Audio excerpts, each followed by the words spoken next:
ಗಾಡಿಗಳನ್ನ ಹಿಡಿದು ಅದನ್ನ ಪೊಲೀಸರಿಗೆ ಕೊಡುವಂತ ಕೆಲಸನ ನಾನು ಮಾಡಿರ್ತೀನಿ. ನಿನ್ನೆ ಸಂಜೆ 4 ಗಂಟೆಗೆ FIR ಆಗುತ್ತೆ. FIR copy, station bail FIR ಆಗಿದೆ. ಸುಮೋಟೋ ಕೇಸ್ ಬುಕ್ ಮಾಡಿಕೊಂಡು ಅವರು ಸ್ಟ್ರಾಂಗ್ ಆಗಿ ಕೇಸನ್ನ ಫೈಲ್ ಮಾಡಿ ನಾನ್ ಬೇಲಬಲ್ ಕೇಸ್ ಮಾಡಬಹುದಿತ್ತು. ಪ್ರೀತಿಯ ಸ್ನೇಹಿತರೆಲ್ಲರಿಗೂ ನಿಮ್ಮ ಪ್ರೀತಿಯ ಅಮೃತ ಜಯರಾಮ್ ಮಾಡುವ ಪ್ರೀತಿಯ ನಮನಗಳು. ಸ್ನೇಹಿತರ, ಏನು ನಿನ್ನೆ ಒಂದು ನಾವು 55 ಗೋವುಗಳನ್ನು ರಕ್ಷಣೆ ಮಾಡಿ ಗೋಶಾಲೆಗೆ ಬಿಡೋಂಥ ಕೆಲಸ ಏನು ಮಾಡಿದ್ದೆ. ಸೊ ಇವತ್ತು ಕೂಡ ಇದೇ ಜಾಗಕ್ಕೆ ಈ ಗೋಶಾಲೆಗೆ ಬಂದಿದ್ದೀನಿ. ಕಾರಣ ಇವತ್ತು ಮಾಜರ್ ಮಾಡಬೇಕಾಗಿತ್ತು. ಯಾಕೆ ಅಂತ ಅಂದರೆ ನಿನ್ನೆ FIR ಆಗಿತ್ತು. ಮೊನ್ನೆ ರಾತ್ರಿ 2 ಗಂಟೆ ಸಮಯದಲ್ಲಿ ಆ ಗಾಡಿ ಏನು ಒಂದು ಈ ರೀತಿ ಕಳ್ಳ ಸಾಗಣೆ ಆಗ್ತಾ ಇದೆ ಅಂತ ನನಗೆ ಇನ್ಫಾರ್ಮೇಷನ್ ಬಂದು, ನನ್ನ ಆರೋಗ್ಯ ಸರಿ ಇಲ್ದಿದ್ರು ಕೂಡ, ನಾನು ತುಂಬ ಫೀವರ್ ಜ್ವರ ಇದ್ದರೂ ಕೂಡ, ಹಾಸ್ಪಿಟಲೈಸ್ ಆಗಿದ್ರು ಕೂಡ ನಾನು ಬಂದಿದ್ದು ಆ ಗಾಡಿಗಳನ್ನ ಹಿಡಿದು ಅದನ್ನು ಪೊಲೀಸರಿಗೆ ಕೊಡುವಂಥ ಕೆಲಸನ ನಾನು ಮಾಡಿರ್ತೀನಿ. ಸೊ ಈ ಸಮಯದಲ್ಲಿ ಮೊನ್ನೆ ರಾತ್ರಿ 2 ಗಂಟೆಗೆ ಕಂಪ್ಲೇಂಟ್ ಆಗಿದ್ದು ನಮಗೆ ನಿನ್ನೆ ಸಂಜೆ 4 ಗಂಟೆಗೆ FIR ಆಗುತ್ತೆ. ಸೊ ಅಷ್ಟು ತಡವಾಗಿ FIR ಆಗುತ್ತೆ. ಅದೃಷ್ಟವಶ ಏನಪ್ಪ ಅಂತ ಅಂದರೆ ಎಲ್ಲ ಗೋವುಗಳು ಬಹಳ ಸುರಕ್ಷಿತವಾಗಿ ಗೋಶಾಲೆಗೆ ಸೇರಿಸೋಂಥ ಕೆಲಸ ಮಾಡಿರ್ತೀನಿ. ಯಾಕೆ ಅಂತ ಅಂದರೆ ನಿನ್ನೆ ಪೊಲೀಸವ್ರಿಗೆ ನಾನು ಗಾಡಿ ಏನು ಅದನ್ನು ಟ್ರೇಸ್ ಮಾಡೋದಕ್ಕೆ ಅಥವಾ ಅವ್ರನ್ನ ಕರೆಸ್ಕೊಳ್ಳೋದಕ್ಕೆ ಮುಂಚೆ ಬಂದಾಗ ಅವ್ರಿಗೆ ಹೇಳಿರೋ ಮೊದಲನೇ ವಿಚಾರ ಏನಪ್ಪ ಅಂತಂದರೆ legal or illegal, complaint, procedure ಏನೇ ಇರಬಹುದು ಅದೆಲ್ಲವನ್ನು ನಾವು ಮೊದಲು ಈ ಗೋವುಗಳನ್ನು ರಕ್ಷಣೆ ಮಾಡಿ ಗೋಶಾಲೆಗೆ ಬಿಟ್ಟ ನಂತರ ಆಮೇಲೆ ನಾವು ಮಿಕ್ಕಂತ ಕೆಲಸಗಳನ್ನು ಮಾಡೋಣ. ಹಾಗಾಗಿ ಮೊದಲನೇ ಆದ್ಯತೆ ಗೋವುಗಳನ್ನು ಗೋಶಾಲೆಗೆ ಬಿಡೋದಾಗಿರುತ್ತೆ. ಸೊ ಅದನ್ನ ಮಾಡಬೇಕು ಅಂತೇಳಿ ನಾನು ರಿಕ್ವೆಸ್ಟ್ ಮಾಡ್ಕೊಂಡಿದ್ದೆ. ಅವರು ಕೆಲವು ಇಲ್ಲ ಕಾನೂನು ಪ್ರೊಸೀಜರ್ ಇರುತ್ತೆ, ಅದನ್ನ ಮಾಡಬೇಕು ಇದನ್ನ ಮಾಡಬೇಕು ಅಂತ ಹೇಳಿದಾಗ ಖಂಡಿತವಾಗೂ ಇಲ್ಲ, ಮೊದಲು ಆಗಬೇಕಾಗಿರೋದು ರಕ್ಷಣೆ. ಸೊ ಅದನ್ನ ನೀವು ಮೊದಲು ಮಾಡಿ, ಅದಾದ ಮೇಲೆ ನೀವು ಯಾವುದೇ ರೀತಿಯಾದಂತಹ ಪ್ರೊಸೀಜರ್ನ ಮೂವ್ ಮಾಡಿ ನಾನು ಕೋಆಪರೇಟ್ ಮಾಡ್ತೀನಿ ಅಂತೇಳಿ ಅಲ್ಲಿವರೆಗೂ ನಾನು ಕಂಪ್ಲೇಂಟ್ ಕೂಡ ಫೈಲ್ ಮಾಡಿರೋದಿಲ್ಲ. ಮೊದಲು ನಾನು ಏಕೆ ಅಂತಂದರೆ ನಾನು ಆ ಜಾಗಕ್ಕೆ ಬಂದ ಕ್ಷಣದಿಂದ, ಪೊಲೀಸರಿಗೆ ಫೋನ್ ಮಾಡಿದ ಕ್ಷಣದಿಂದ ಹಿಡಿದು ಗೋವುಗಳನ್ನು ತಗೊಂಡ್ಬಂದು ಈ ಒಂದು ಏನು ಗೋಶಾಲೆಗೆ ಬಿಡೋವರೆಗೂ ಕೂಡ ನಾವು ಫೇಸ್ಬುಕ್ ಲೈವ್ ಅಂದರೆ ಸರಿಸುಮಾರು 6 ಅವರ್ ಫೇಸ್ಬುಕ್ ಲೈವಲ್ಲಿ ನಾನು ಇರ್ತೀನಿ. ಸೊ ಪ್ರತಿಯೊಬ್ಬರಿಗೂ ಅದು ಗಮನದಲ್ಲಿರಲಿ ಅನ್ನೋ ಕಾರಣಕ್ಕೆ 6 ಗಂಟೆಗಳ ಕಾಲ ನಾನು ಫೇಸ್ಬುಕ್ ಲೈವಲ್ಲಿ ಇದ್ಕೊಂಡು ಎಲ್ಲ ಗೋವುಗಳನ್ನು ತೊಗೊಂಬಂದು ಇಲ್ಲಿ ಸುರಕ್ಷಿತವಾಗಿ ಇರ್ತಕ್ಕಂಥ ಕೆಲಸವನ್ನು ನಾನು ಮಾಡಿರ್ತೀನಿ. ಸೊ FIR ಕಾಪಿ ತಂದ್ರಪ್ಪ ನವೀನ್, FIR ಕಾಪಿ. ಸೊ ನಿನ್ನೆ ಸಂಜೆ 4 ಗಂಟೆಗೆ FIR ಕಾಪಿ ಬರುತ್ತೆ, ನಮಗೆ FIR ಆಗುತ್ತೆ. ಸೊ ಅದಕ್ಕೆ ಬೇಕಾದ ರೀತಿ ಕೋಆಪರೇಟ್ ಮಾಡ್ತೀವಿ. ವಿಪರ್ಯಾಸ ಅಥವಾ ದುರಾದೃಷ್ಟ ಏನು ಗೊತ್ತಾ, ಒಂದು ನಿಮಿಷ ನಾನು ನಿಮಗೆ ತೋರಿಸ್ತೀನಿ ನೋಡಿ. ಇದು FIR ಕಾಪಿ. ಏನು ಈ 55 ಗೋವುಗಳನ್ನು ನಾನು ರಕ್ಷಣೆ ಮಾಡಿ ತಗೊಂಬಂದು ಈ ಗೋಶಾಲೆಯಲ್ಲಿ ಬಿಟ್ಟಿರ್ತೀನಿ, ಅದಕ್ಕೆ ಸಂಬಂಧಪಟ್ಟಂತೆ ನಾನು FIRನ ಮಾಡಿಸ್ತೀನಿ. ಸೊ FIR ಅಲ್ಲಿ ಇದನ್ನ ನಮ್ಮ ದುರಾದೃಷ್ಟ ಅಂತ ಕರಿಬೇಕೋ ಅಥವಾ ನಮ್ಮ ದೌರ್ಭಾಗ್ಯ ಅಂತ ಕರಿಬೇಕೋ ಅಥವಾ ನಮ್ಮ ಕಾನೂನು ಈ ರೀತಿ ಏನಾದರೂ ಸಡಿಲವಾಗಿರೋದಕ್ಕೆ ಇಂಥ ದುಷ್ಕೃತ್ಯಗಳು ಪದೇ ಪದೇ ನಡೀತಾ ಇದೆ ಅಂತ ಹೇಳಬೇಕು ನನಗೆ ಗೊತ್ತಿಲ್ಲ. ಸ್ಟೇಷನ್ ಬೇಲ್ FIR ಆಗಿದೆ, ಸ್ಟೇಷನ್ ಬೇಲ್ FIR ಆಗಿದೆ, FIR ಆಗಿದೆ.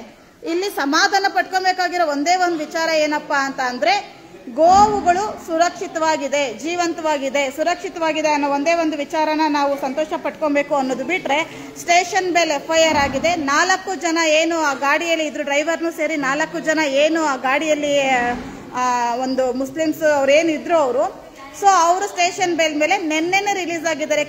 ಕೇವಲ ಒಂದೇ ಒಂದು ದಿನ ಕೂಡ ಸ್ಟೇಷನಲ್ಲಿ ಅವರು ಇಲ್ಲ. ಇಂಥ ಒಂದು ಕೆಲಸ ಏನು ಅಮಾನವೀಯ ಕೃತ್ಯ ನಡೀತಾ ಇದೆ. ಸೊ ಅವರು ಹೇಳ್ತಿದ್ರೆ, ಮೇಡಮ್ ಕಂಪ್ಲೇಂಟ್ ನೀವೇನು ಬರ್ದಿದ್ರಿ ಆ ಕಂಪ್ಲೇಂಟ್ ಮೇಲೆ ನಾವು ಸ್ಟೇಷನ್ ಬೇಲ್ ಆಗಿ ಅದು ಸ್ಟೇಷನ್ ಬೇಲ್ ಸೆಕ್ಷನ್ ಬರುತ್ತೆ, ಅದು ನಾವು ಸ್ಟೇಷನ್ ಬೇಲ್ ಇದು ಕೊಟ್ಟಿದ್ದೀವಿ.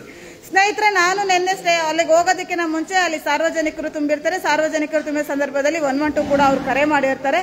ಸೊ ಒಂದು ವೇಳೆ ನಾನು ಅಲ್ಲಿ ಹೋಗದಾ ಇದ್ರೂ ಕೂಡ ಅವರು ಅಲ್ಲಿ ಇರ್ತಕ್ಕಂಥ ಪ್ರತಿ ಪರಿಸ್ಥಿತಿಯನ್ನ ಗಮನಿಸಿ, ನಾನು ಹೋಗಿದ್ದೆ ಅನ್ನೋ ಕಾರಣ ಇನ್ನೊಂದಾದ್ರೆ, ನಾನು ಹೋಗದೆ ಇದ್ರ ಪಕ್ಷದಲ್ಲೂ ಕೂಡ ಸುಮೋಟೋ ಕೇಸ್ ಬುಕ್ ಮಾಡಿಕೊಂಡು ಅವರು ಸ್ಟ್ರಾಂಗ್ ಆಗಿ ಕೇಸನ್ನ ಫೈಲ್ ಮಾಡಿ ನಾನ್ ಬೇಲಬಲ್ ಕೇಸ್ ಮಾಡಬಹುದಿತ್ತು. ಯಾಕೆ ಅಂತಂದ್ರೆ 55 ಜೀವಗಳ ಪ್ರಶ್ನೆ ಇದಾಗಿತ್ತು.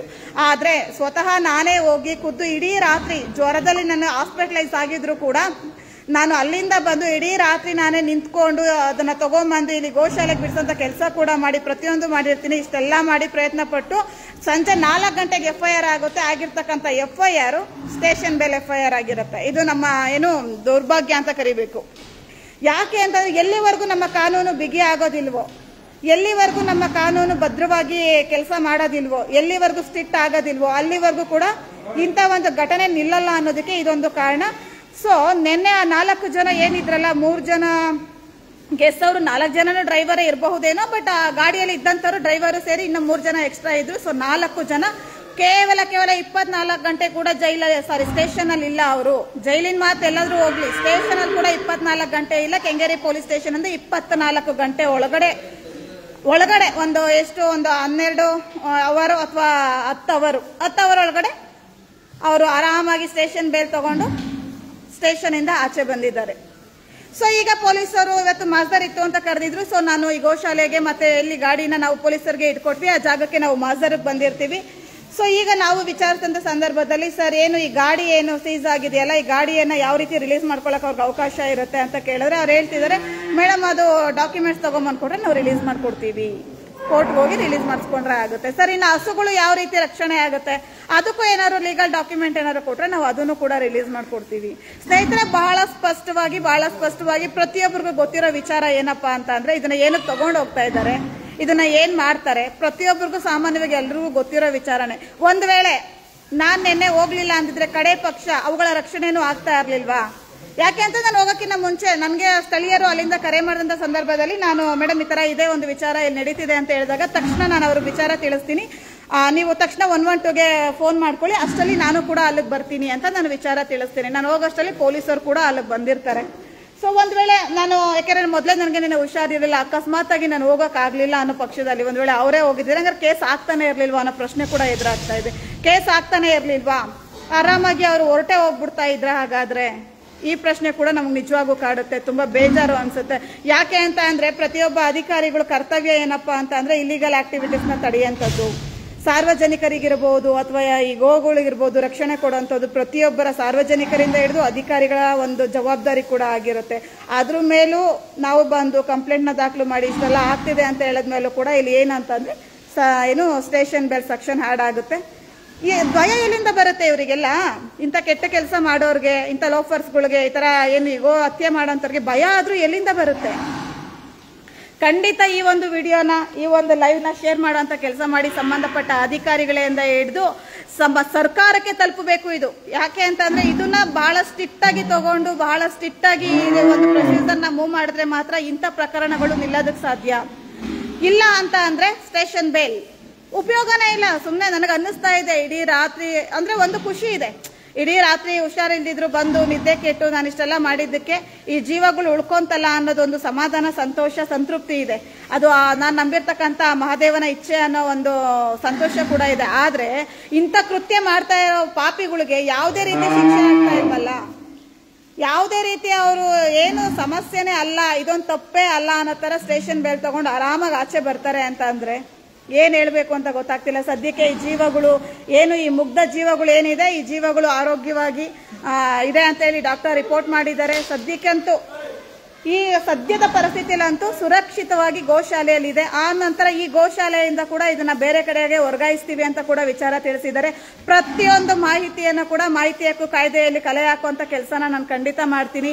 ಯಾಕೆ ಅಂತಂದ್ರೆ ನಾನು ಕಂಪ್ಲೇಂಟ್ ಅಲ್ಲೂ ಕೂಡ ತುಂಬಾ ಬಹಳ ಸ್ಪಷ್ಟವಾಗಿ ಮೆನ್ಷನ್ ಮಾಡಿದ್ದೀನಿ, ಎಲ್ಲಿಂದ ಬಂತು, ಎಲ್ಲಿಗೆ ಹೋಗ್ತಾ ಇದೆ, ಯಾವ ಉದ್ದೇಶಕ್ಕಾಗಿ ಇದನ್ನ ತಗೊಂಡ್ಬಂದಿದ್ದಾರೆ, ಮತ್ತೆ ಇದರ ಉದ್ದೇಶ ಏನು, ಪ್ರತಿಯೊಂದನ್ನು ಕೂಡ ನಾನು ಮಾಹಿತಿ ಹಕ್ಕು ಕಾಯ್ದೆಯಲ್ಲಿ ಕಲೆ ಹಾಕುವಂತ ಕೆಲಸ ನಾನು ಖಂಡಿತ ಮಾಡ್ತೀನಿ. ಸೊ ಸ್ಟೇಷನ್ ಬೇಲ್ ಮೇಲೆ ಏನು 4 ಜನ ಆರೋಪಿಗಳನ್ನ ಏನು ಬಂಧನ ಮಾಡಲಾಗಿತ್ತು, ಸೊ ಅವರನ್ನ 4 ಜನರನ್ನ ಸ್ಟೇಷನ್ ಬೇಲೆ ನಿನ್ನೆ 4 ಗಂಟೆಗೆ FIR ಕಾಪಿ ಬರೋವರೆಗೂ ಅವರು ಸ್ಟೇಷನ್ ಅಲ್ಲಿ ಇದ್ರು.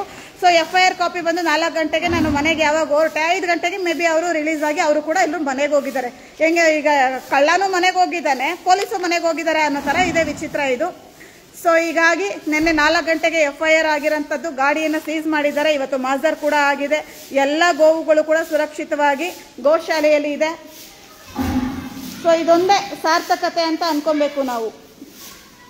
ಇನ್ನು ಮುಂದೆ ಈ ಗೋವುಗಳನ್ನ ಏನು ಡಾಕ್ಯುಮೆಂಟ್ ತಗೊಂಡ್ಬರ್ತಾರೆ, ಲೀಗಲ್ ಆರ್ ಇಲ್ಲೀಗಲ್ ಏನಂತ ಡಾಕ್ಯುಮೆಂಟ್ ತೋರಿಸ್ತಾರೆ, ಯಾವ ರೀತಿ ಕ್ರಮ ಜರುಗುತ್ತೆ ಅನ್ನೋದೆಲ್ಲವನ್ನು ನಾವು ಕಾದು ನೋಡಬೇಕಾಗುತ್ತೆ.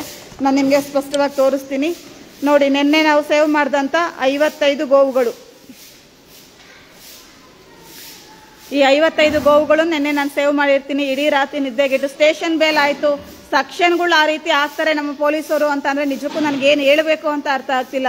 ಇಲ್ಲಿ ಅವರು ಪ್ರತಿಯೊಬ್ರು ಕೂಡ ನಮ್ಮ ಈ ಕರ್ನಾಟಕದಲ್ಲಿ ಹುಟ್ಟಿರೋ ಪ್ರತಿಯೊಬ್ರು ಕೂಡ ಗೋವುಗಳನ್ನ ತಾಯಿ ಅಂತಾನೆ ಕರಿತೀವಿ, ತಾಯಿ ಅಂತಾನೆ ರಕ್ಷಣೆ ಮಾಡ್ತೀವಿ.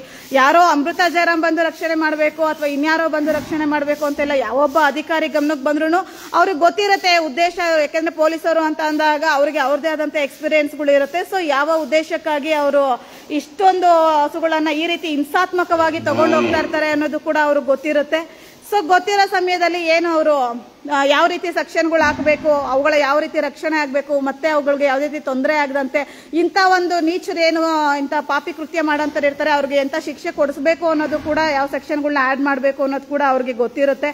ಸೊ ನಾನಿದು ಎರಡನೇ ವಿಚಾರ, ಒಂದು ಮಂತ್ರಾಲಯ ಬರಬೇಕಾದ್ರೆ ಮಂತ್ರಾಲಯಕ್ಕೆ ಹೋಗಿ ಬರಬೇಕಾದ್ರೆ ಆ ಸಮಯದಲ್ಲಿ ಅನ್ಎಕ್ಸ್ಪೆಕ್ಟೆಡ್ ಆಗಿ ಆಂಧ್ರ ಪ್ರದೇಶದ ಗುತ್ತಿಯಲ್ಲಿ ಕೂಡ ಇದೇ ರೀತಿ ಒಂದು ಏನು ಹಸುಗಳನ್ನ ಸಾಗಣೆ ಮಾಡ್ಬೇಕಾದ್ರೆ ಅಲ್ಲಿನ ಪೊಲೀಸರಿಗೆ ಹಿಡ್ಕೊಟ್ಟು ಅಲ್ಲಿ FIR ಮಾಡೋಂಥ ಕೆಲಸನ ನಾನು ಮಾಡಿದ್ದೆ. ಸೊ ಇದು ನನ್ನ ಎರಡನೇ ಬಾರಿ. ಸ್ಪಷ್ಟವಾಗಿ ನನಗೂ ಇದ್ರ ಬಗ್ಗೆ ಯಾವ ರೀತಿ ಕಂಪ್ಲೇಂಟ್ ಬರೀಬೇಕು ಅದೆಲ್ಲ ನನಗೂ ಅಷ್ಟಾಗಿ ಗೊತ್ತಿರಲಿಲ್ಲ. ಯಾಕೆಂತಂದ್ರೆ ಈ ಕೆಲಸನ ನಾನೇನು ಏನು ಒಂದು ಅಭ್ಯಾಸವಾಗಿ ನಾನು ಮಾಡ್ತಿದ್ದೋಳು ಅಂತದಲ್ಲ, ಅನ್ಎಕ್ಸ್ಪೆಕ್ಟೆಡ್ ಆಗಿ ನನ್ನ ಗಮನಕ್ಕೆ ಬಂದಂತ ಸಂದರ್ಭದಲ್ಲಿ ನಾನು ಬಂದು ಈ ಕೆಲಸನ ಮಾಡಿರೋಂಥದ್ದು, ಇವುಗಳನ್ನ ರಕ್ಷಣೆ ಮಾಡಿರೋಂಥದ್ದು. ಆದ್ರೆ ಏನು ಅವರು ಸೆಕ್ಷನ್ಗಳು ಸ್ಟೇಷನ್ ಬೇರ್ ಸೆಕ್ಷನ್ ಹಾಕಿ, ಒಂದು ವೇಳೆ ನನಗೆ ಅನ್ನಿಸ್ತಿದೆ ನಿನ್ನೆ ನಾನೇನಾದ್ರೂ ಈ ಜಾಗಕ್ಕೆ ಬರ್ದಾ ಹೋಗಿದ್ದಿದ್ರೆ ಮೇ ಬಿ ಇಷ್ಟಲ್ಲಿ ಇವೆಲ್ಲ ಏನು ಗೋವುಗಳಿದೆ ಇವೆಲ್ಲದರ ಪ್ರಾಣ ಪಕ್ಷಿ ಆರೋಗ್ತಿತ್ತು, ಮಾರಣ ಹೋಮ ನಡೆದೋಗ್ತಿತ್ತು. ನಿನ್ನೆ ಏನು ಒಂದು ಕಾರ್ಯಕ್ರಮ ಇತ್ತು, ಏನೋ ಒಂದು ಹಬ್ಬ ಇತ್ತು, ಅದಕ್ಕೆಲ್ಲವೂ ಬಲಿಯಾಗ್ಬಿಡ್ತಿತ್ತೇನೋ ಅಂತ ನನಗೆ ಅನ್ನಿಸ್ತಾ ಇದೆ.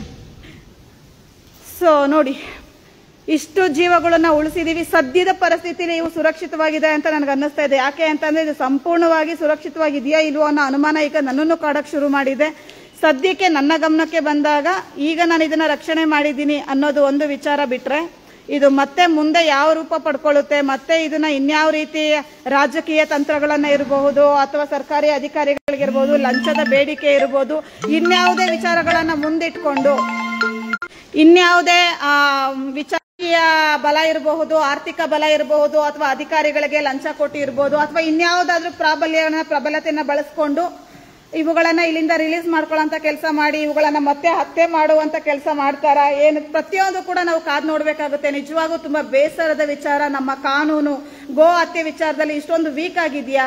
ಕೇವಲ ಒಂದು ಸ್ಟೇಷನ್ ಬೆಲ್ಲಲ್ಲಿ ಅವ್ರು ಆಚೆ ಬರ್ತಾರೆ, ಏನೂ ಆಗಿಲ್ಲ ಅನ್ನೋ ತರ.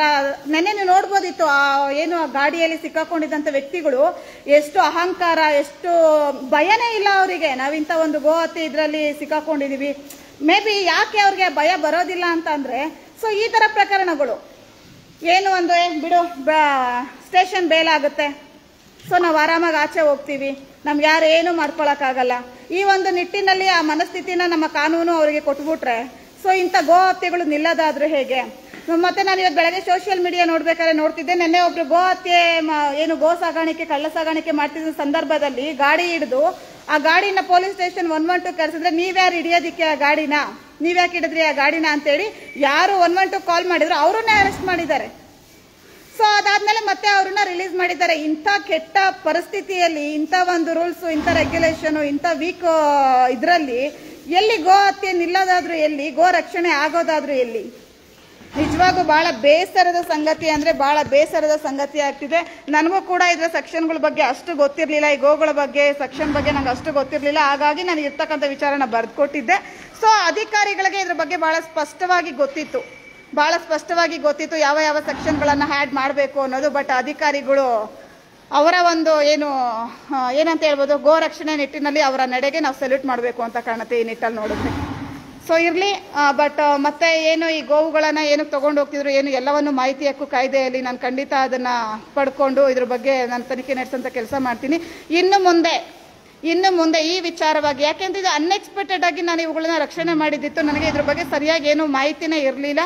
ಅಚಾನಕ್ ಆಗಿ ನನ್ನ ಗಮನಕ್ಕೆ ಬಂದು ಇವು ರಕ್ಷಣೆ ಆಗಿದ್ದಂಥದ್ದು. ಇನ್ನು ಮುಂದೆ ಇದರ ಬಗ್ಗೆ ನಾನು ಸಂಪೂರ್ಣವಾಗಿ ತನಿಖೆ ನಡೆಸೋಂಥ ಕೆಲಸ ಮಾಡ್ತೀನಿ. ಯಾಕೆಂದ್ರೆ ಸರಿಸುಮಾರು ಭ್ರಷ್ಟಾಚಾರಗಳ ವಿರುದ್ಧ ನಾನು ಇದುವರೆಗೂ ಕೆಲಸಗಳನ್ನ ಮಾಡ್ಕೊಂಡು ಬರ್ತಾ ಇದ್ದೀನಿ. ಆದ್ರೆ ಈ ಒಂದು ವಿಚಾರದ ಬಗ್ಗೆ ಕೂಡ ಇನ್ನು ಮುಂದೆ ಕೂಲಂಕುಷವಾಗಿ ತನಿಖೆ ನಡೆಸೋಂಥದ್ದು, ಇದ್ರ ಬಗ್ಗೆ ತಿಳ್ಕೊಳ್ಳೋಂಥದ್ದು, ಇದ್ರ ಬಗ್ಗೆ ಮಾಹಿತಿ ಕಲೆ ಹಾಕೋಂಥ ಕೆಲಸಗಳನ್ನ ನಾನು ಮಾಡ್ತೀನಿ. ಇನ್ನು ಮುಂದೆ ಕೂಡ ಇಂಥ ಗೋ ರಕ್ಷಣೆ ಮಾಡೋಂಥ ಕೆಲಸದಲ್ಲಿ ಕೂಡ ನನ್ನನ್ನು ನಾನು ತೊಡಗಿಸ್ಕೊತೀನಿ ಅಂತ ಹೇಳೋದಕ್ಕೆ ಇಷ್ಟಪಡ್ತೀನಿ. Thank you so much.